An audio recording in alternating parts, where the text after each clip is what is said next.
Hey, it's Ty with Sense Diesel Repair. Today what I'm dealing with is a 6-liter Powerstroke that's not building boost. I'm only getting about 2 pounds of boost on that's going up a hard grade.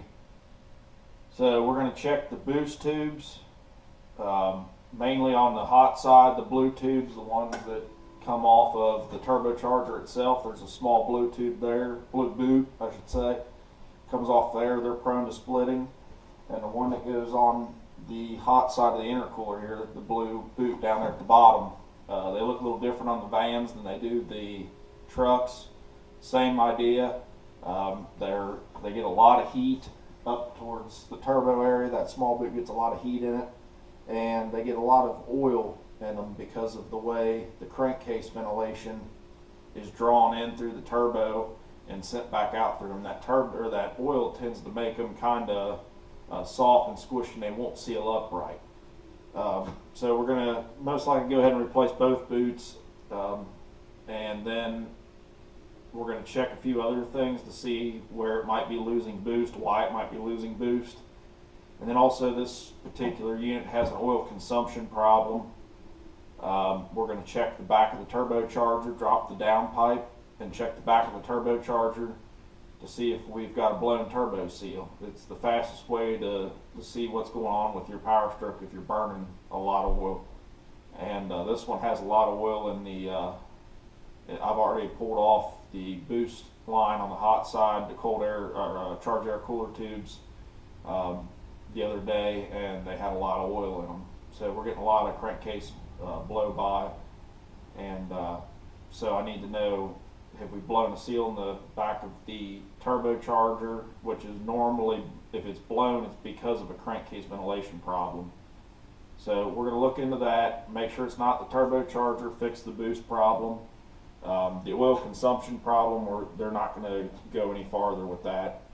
If it's not the turbo, then they're just going to run it like it is and keep oil in it. So let's see what we got.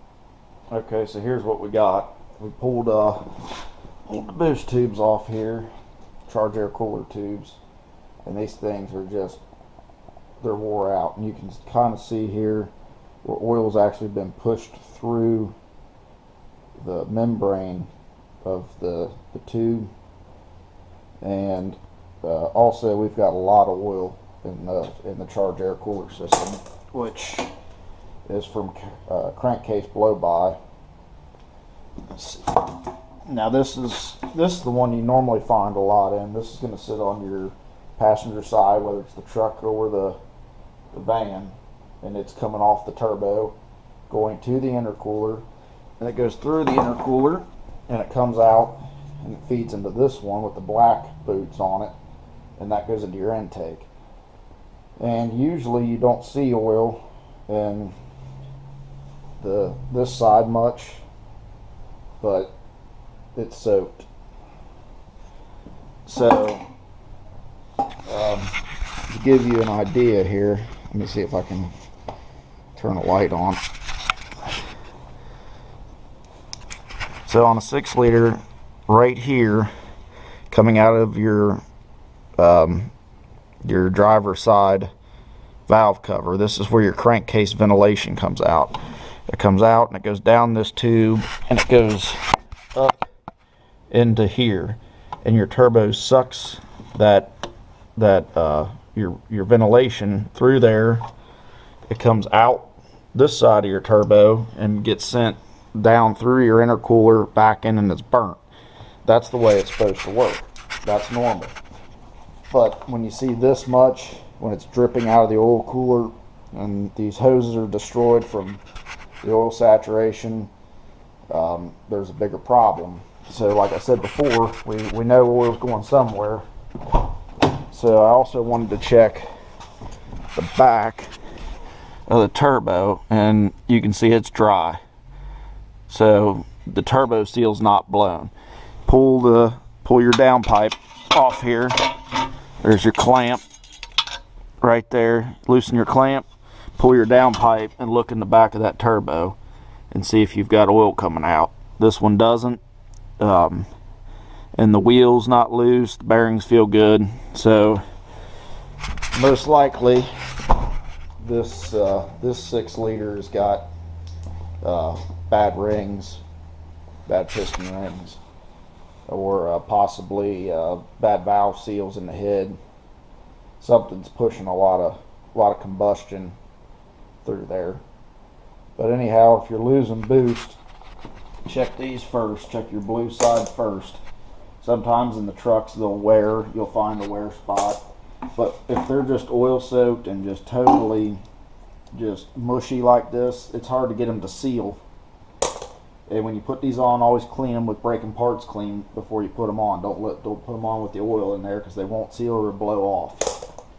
So there's the intake. You can see the oil dripped right there at the end of it, where it's been sucking all that oil in. So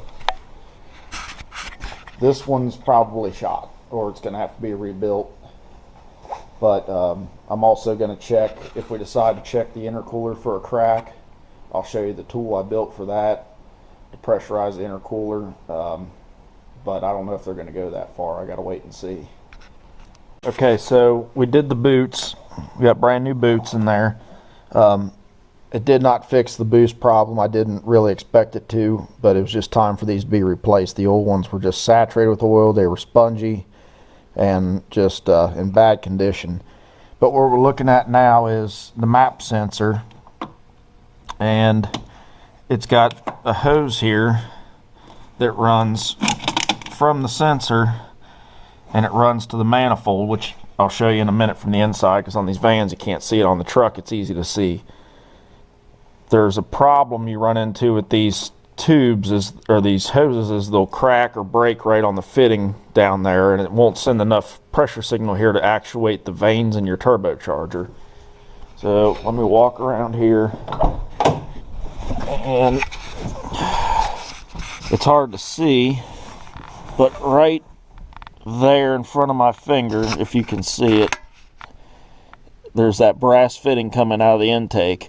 And I already pulled the hose off of it because it is ripped. That hose goes on that brass fitting and gets clamped on, so that the pressure from the manifold is sent up to be read by that sensor. It's actually manifold absolute pressure sensor, but that hose should be on there, and ours is ripped, and I'm sure it's not going to show up. I'll show you here in just a minute. Okay, so here it is. This is where it would go onto that fitting on the actual manifold, and what it is where that fitting sticks up in there. Eventually, over time, these tend to rip just like that, and so it's no longer sending the pressure up this tube to the map sensor, and so it won't actuate your turbo right.